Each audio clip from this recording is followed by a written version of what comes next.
Hey guys, what's up? Welcome back to another video on my channel. My name is Josh Fan of ShowMeFootball.com, and today I wanted to make a video regarding the Kansas City Chiefs situation currently at defensive end. So it's been established by me and lots of other people that this team has struggled to get pressure on the quarterback through 3 weeks, and they kind of look like they made a mistake letting Melvin Ingram leave the building and not addressing defensive end seriously. The whole experiment of moving Chris Jones out to edge after signing Jarran Reed is looking really bad, especially considering that Jarran Reed hasn't had the impact that justifies moving Jones out to edge, because Jones is most disruptive as a DT, and I think we're seeing him be really just neutralized by, not great offensive tackles. Like Rashawn Slater for the Chargers is great, but he's a rookie. That's a matchup Chris Jones should be winning.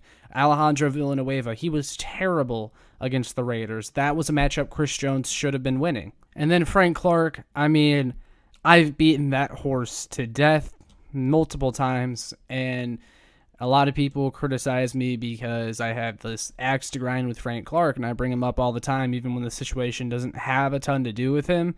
Which is true, but it really is just laughable, the impact or the lack thereof that he brings to the team. This unit, they can't get pressure on the quarterback. They just can't.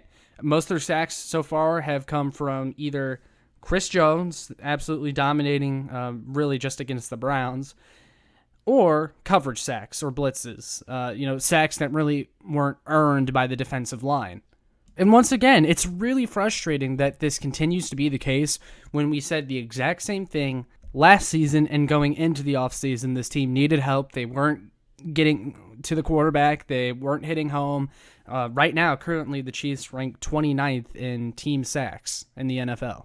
Yet 25% of their cap space is invested in the defensive line. Frank Clark's cap hit in 2021 is equal to Patrick Mahomes and Tyreek Hill's combined. Let that sink in for a minute. And if you guys look at the snap counts from yesterday's game, the two players that got the most snaps at defensive end for the Chiefs are Mike Danna and Alex Okafor. Mike Danna and Alex Okafor cannot be your predominant players at the edge position. That can't be the case. That's embarrassing.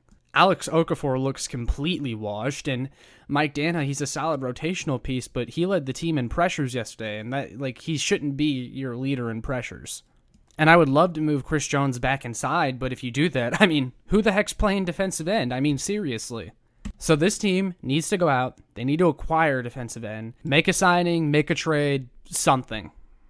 Because to me, this problem is not something that's going to get fixed on its own. I think this is a problem that simply comes down to talent, and the Chiefs just don't have the talent currently on their roster to get it done at defensive end. Joshua Kando's a project. I don't think he's going to be much of a factor this year. Okafor, Clark, Danna, Jones, until he moves back to defensive tackle, that's your rotation.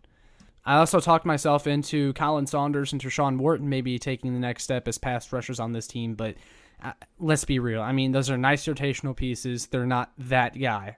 And the Chiefs need another serious threat, a legit threat outside of Chris Jones, or else this team's just not getting to the QB. So that being said, I have a couple suggestions as to who the Chiefs should go after on the defensive line. I really have 3 main suggestions at the moment. We'll get into all of them in a second here. But I do want to say that, there's always guys that could come available later on, and maybe that's a name that we look at. But as of right now, I just have a few names in mind, and I really want to hear what your guys' thoughts are on all these suggestions after it's all said and done. But we'll go ahead and get into it. So my first suggestion, someone who is currently still a free agent, is former Cleveland Browns defensive end Olivier Vernon. Olivier Vernon has been one of the more underrated pass rushers ever since he's been in the league. He played for the Cleveland Browns the last couple years, and in 2020, he recorded 9 sacks with a 14.1% pressure rate, as well as 51 total pressures. That's pretty good production, and I think Olivier Vernon is someone who could give you a little bit of juice off the edge, and he's really just, he's a scrap heap option at this point, so I think it's worth a shot. The tricky thing with Vernon is, though, He tore his Achilles at the end of 2020, heading into the postseason, which is probably one of the main reasons he's been left unsigned to this point.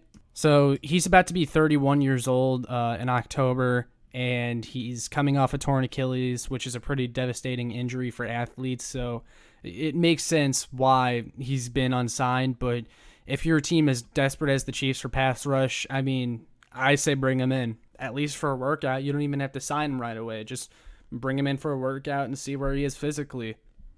But yeah, that's my first suggestion. My second suggestion is defensive end Aldon Smith. Aldon Smith played for the Dallas Cowboys in 2020 after a 5-year absence from the NFL due to off-field trouble, and it was really a good comeback story. I really think if Alex Smith didn't touch the field in 2020, that Aldon Smith probably would have been the winner of Comeback Player of the Year. But he was also pretty productive for the Cowboys. He had 48 combined tackles and 5 sacks. Smith also had a 9.1% pressure rate last season, which ranked 40th among edge defenders. Those are decent numbers. And another thing to me that's intriguing about Aldon Smith is that even though he had those 5 years off from the NFL, it also kind of helps him because his body is a lot more fresh than your typical veteran that's still a free agent. He's someone that doesn't have a bunch of wear and tear on him, and he never had a huge injury history either. His main problem when it came to staying on the field was just keeping out of trouble.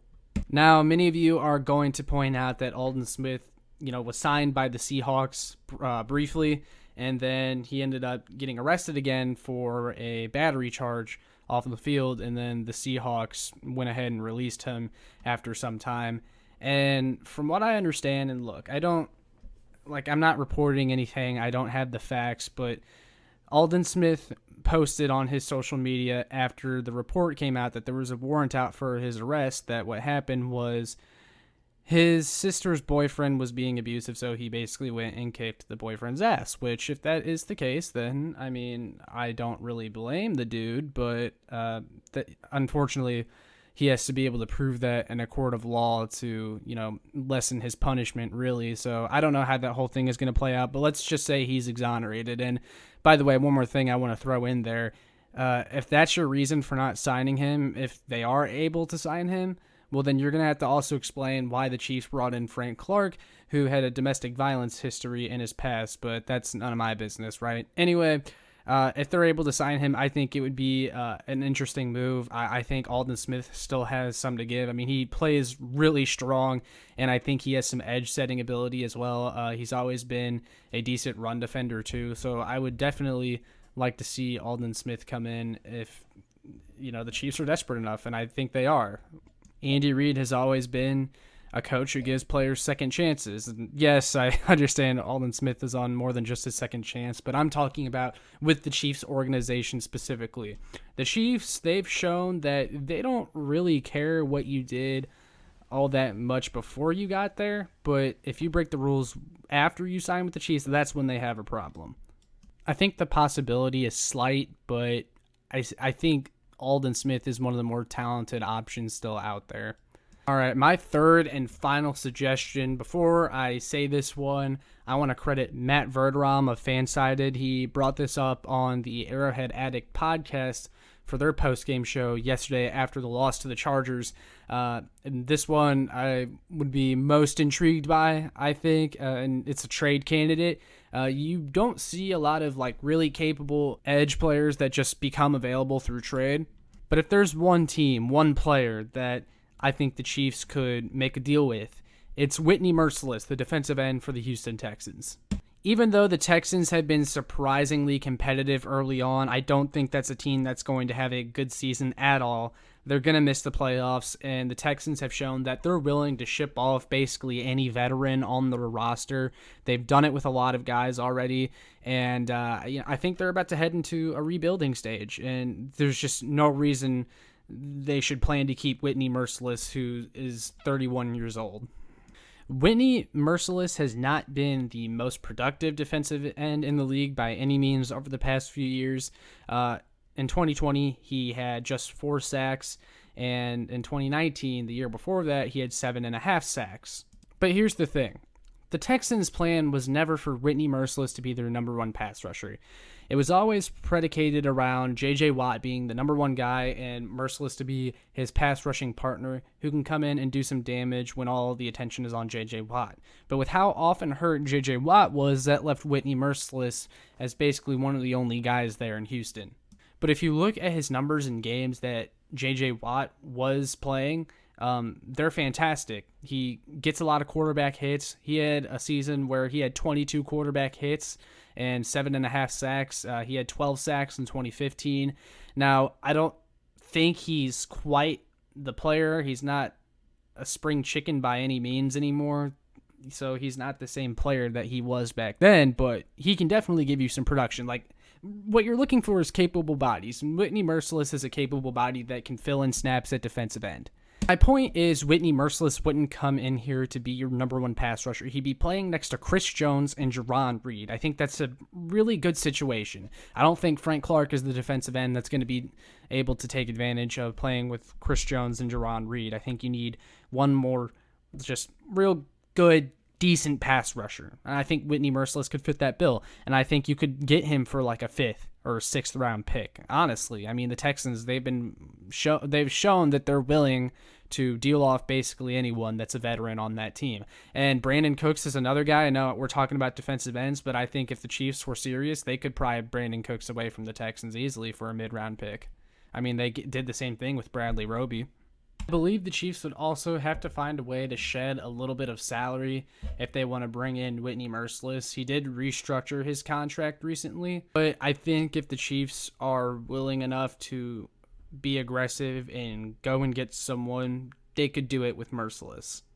I mean, you could give them a little bit higher value of a pick and ask them to still pay for some of his contract. That's always doable too. So yeah, those are my 3 suggestions. I would love to hear from you guys. Which one of my 3 suggestions is your guys' favorite?